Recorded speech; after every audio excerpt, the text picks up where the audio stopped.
Buenos días, estudiantes. Les saluda su profesor Manuel León.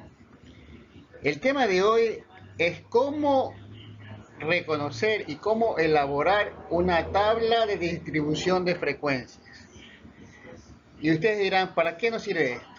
Una tabla de distribución de frecuencias sirve para recopilar y ordenar datos. Para eso sirve. Una tabla de distribución de frecuencias es aquella que dispone de modalidades de una variable por filas. Se dispone también por frecuencia absoluta, frecuencia relativa, porcentaje y obviamente también los datos.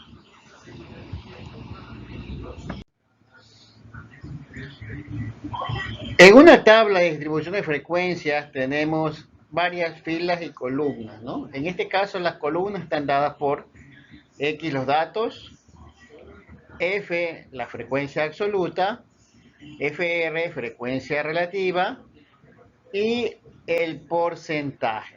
Esos son los signos que van en las columnas de cada tabla de distribución de frecuencia. Ahora vamos a ver la definición de lo que es frecuencia absoluta, representado por la letra F.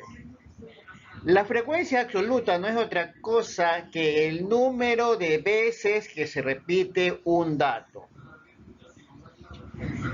Ahora vamos a ver el concepto de frecuencia relativa. Se dice que la frecuencia relativa es la relación, en este caso es la división, entre la frecuencia absoluta y el número total de datos. Una vez que hemos encontrado la frecuencia relativa, procedemos a encontrar el porcentaje.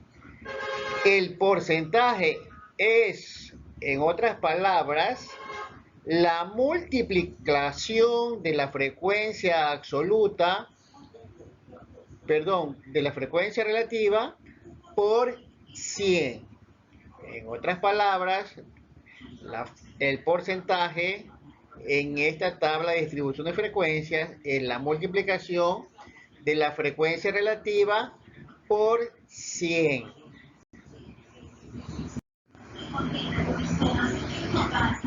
Vamos a ver un ejemplo. Los siguientes son edades de adolescentes que frecuentan un salón de juegos electrónicos en una hora.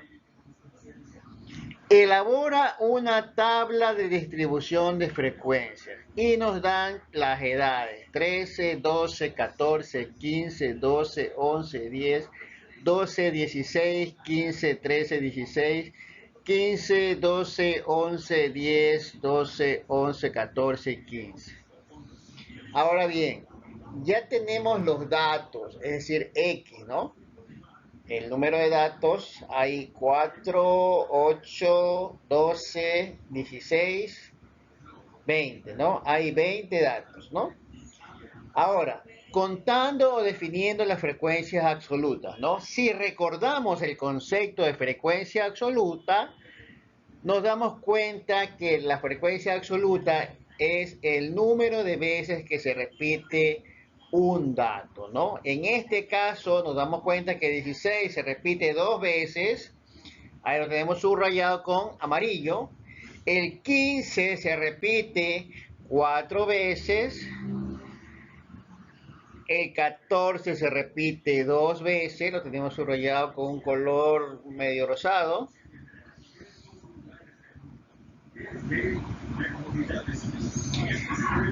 El 13 se repite 2 veces, tenemos un color celeste.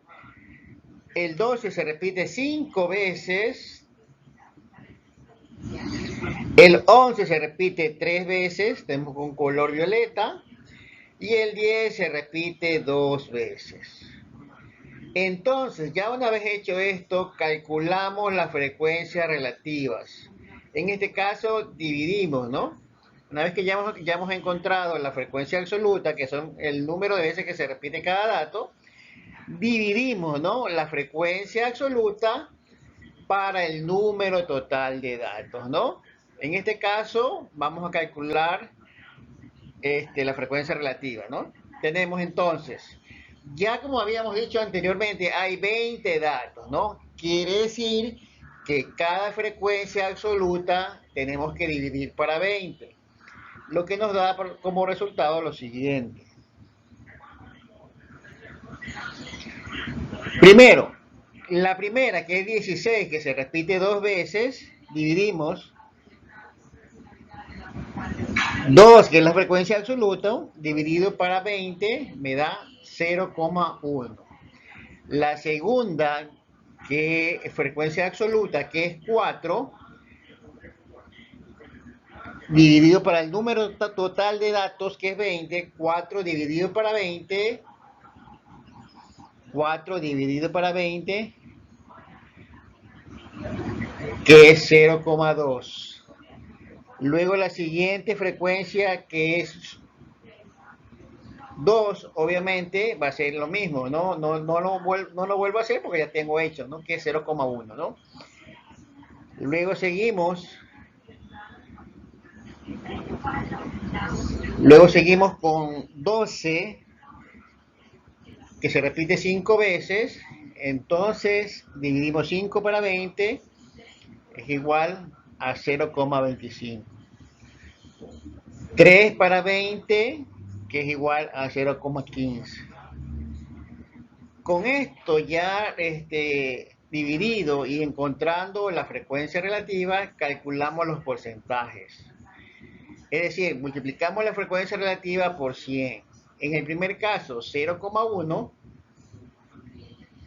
Vamos a ponerlo aquí para verlo.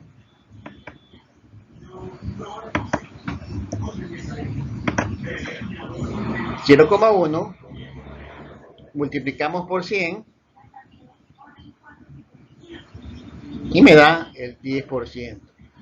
Luego multiplicamos 0,2 por 100 y el 20%.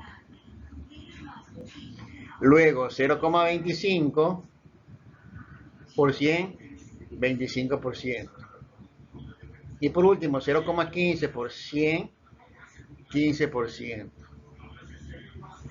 Aquí ya hemos hecho los cálculos para encontrar lo que es la frecuencia relativa, lo que es el porcentaje y también lo que es la frecuencia absoluta, ¿no?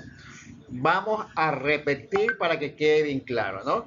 La frecuencia absoluta, que es el número de veces que se repite un dato, ¿no? En el primer caso es 2, en el segundo caso 15 es 4, en el tercer caso 14 otra vez 2, el 13 otra vez 2, el 12 es 5, el 11 3 y 10 que se repite dos veces, ¿no?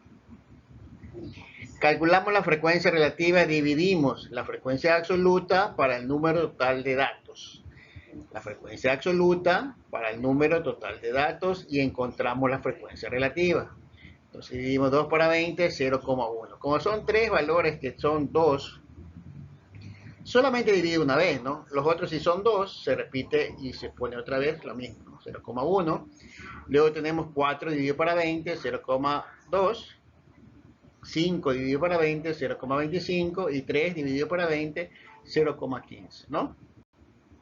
Y así mismo los porcentajes multiplicamos 0,1 por 100, 10%, 0,2 por 100, 20%, 0,25 por 100, 25% y 0,15 por 100, 15%, ¿no? Y hemos encontrado los valores que van en la tabla de distribución de frecuencia, que son frecuencia absoluta, frecuencia relativa, porcentaje, ¿no? Está aquí, ¿no? 16 es igual a 2, que es la frecuencia absoluta. La frecuencia absoluta se divide para el número total de datos. 2 dividido para 20, 0,1. 20 dividido 4 dividido para 20, 0,2. 2 para 20, como ya habíamos dicho, 0,1. 2 para 20 otra vez 0,1, ya no lo divido, simplemente ya lo copio porque son iguales. 5 dividido para 20, 0,25. 3 dividido para 20, 0,15.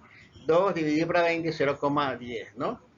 Y una vez encontrado o realizado esta división, multiplico por 100 y encuentro el porcentaje. 0,1 por 100, 10%, 0,2 por 100, 20%, 0,1 por 10 por 100, 10%, 0,1 por 100, 10%, 0,25 por 100, 25% y 0,15 por 100, 15%.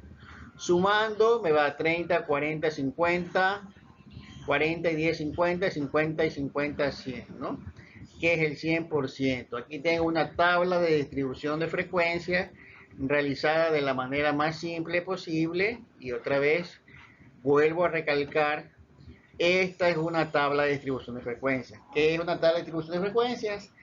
Es un gráfico, una tabla ordenada en la cual me permite observar, como les dije, los datos de manera ordenada, ya sea descendente o ascendente. En este caso son descendentes, ¿no? Están ordenados y tengo los datos aquí, ¿no? Ya agrupados con la frecuencia, frecuencia relativa y porcentaje, ¿no? ¿Para qué nos sirve esto? ¿Para qué nos sirve esto? Esto nos sirve para poder interpretar de mejor manera los datos, ¿no? Esta es la forma que normalmente se utiliza para poder realizar y tomar decisiones, ¿no? Para eso sirve la tabla de distribución de frecuencia, ¿no? Para poder tomar decisiones. Hasta aquí hemos llegado el día de hoy en lo que refiere a cómo construir, identificar y elaborar una tabla de distribución de frecuencia. Espero que esta explicación les haya servido y sea un aporte para que ustedes puedan realizar una tabla de distribución de frecuencia. Muchas gracias. Nos vemos. Cuídense. Pasen bien. Buenos días.